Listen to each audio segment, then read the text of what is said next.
గత ప్రభుత్వం 2014లో రైతులకి ₹1,00,000 రుణమాఫీ చేస్తామని ప్రకటించి 2014 నుండి 2018 వరకు 4 విడతల్లో నిధులు విడుదల చేసింది.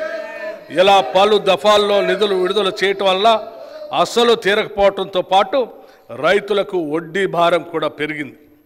రెండోసారి అధికారంలోకి వచ్చిన తర్వాత కూడా మళ్ళీ ₹1,00,000 మాఫీ చేస్తామని చెప్పి 5 సంవత్సరాల కాలంలో సరిగ్గా ఎన్నికల ముందు కొద్దిపాటి నిధులు విడుదల చేసి చేతులు దులుపుకున్నారు.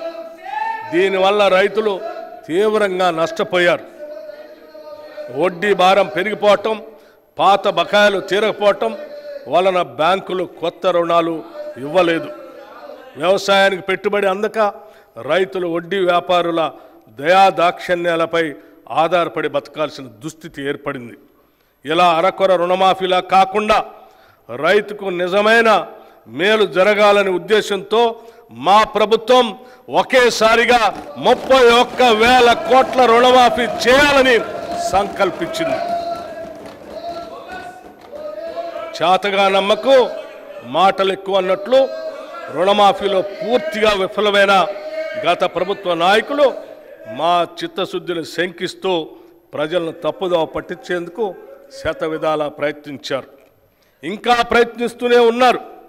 డిసెంబర్ 12, 2018 సంవత్సరం నుండి డిసెంబర్ 9, 2023 వరకు ఉన్న రుణాలన్నింటికీ రుణమాఫీ వర్తింపచేస్తూ అత్యంత సాహసోపేతమైన నిర్ణయం తీసుకున్నాం. తీవ్ర ఆర్థిక సంక్షోభంలో అధికారం అందుకున్న మేము తగిన ప్రణాళికతో పొదుపుతో ఇచ్చిన మాట ప్రకారం ₹2,00,000 రుణమాఫీకి అవసరమైన 31,000 కోట్ల రూపాయలను సమీకరించుకుంటున్నాం.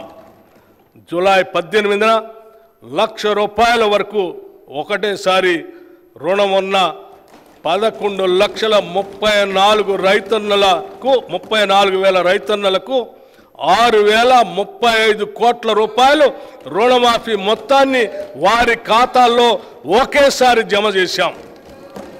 ₹2,00,000 వరకు రుణం ఉన్న మిగతా రైతులకు కూడా అతి త్వరలో రుణమాఫీ జరుగుతుంది.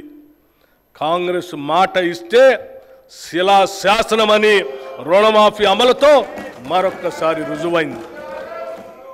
ఈ రుణమాఫీతో తీవ్ర నిరాశలో ఉన్న రాష్ట్ర అన్నదాతల్లో భవిష్యత్తుపై తిరిగి ఆశలు చిగురించాయి.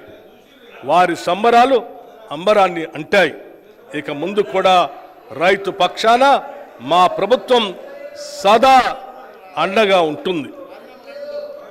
రైతు భరోసా గత ప్రభుత్వం అమలు చేసిన రైతు బంధు పథకం కింద 5 సంవత్సరాల్లో 80,440 కోట్ల రూపాయలు ఖర్చు చేసింది.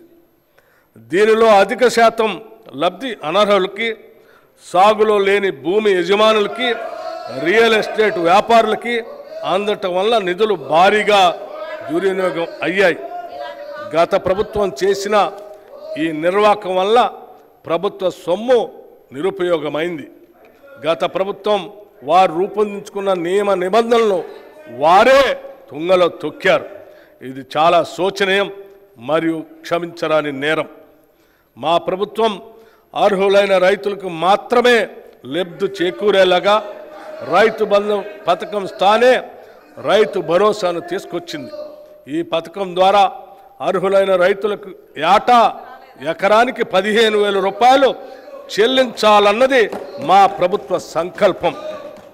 దీని అమలుకు విధి విధానాలు చర్చించి నిర్ణయించడానికి ఒక కేబినెట్ సబ్ కమిటీ ఏర్పాటు చేశాం.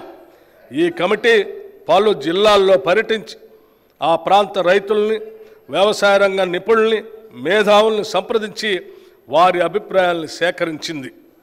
ప్రజాభిప్రాయాలన్నింటినీ క్రోడీకరించి వాటిని గౌరవ సభలో ఉంచి చర్చించి గౌరవ శాసనసభ్యులు అందరి అభిప్రాయాన్ని తీసుకొని అమలు చేయాల్సిన విధి విధానాలపై తగిన నిర్ణయం తీసుకుంటాం.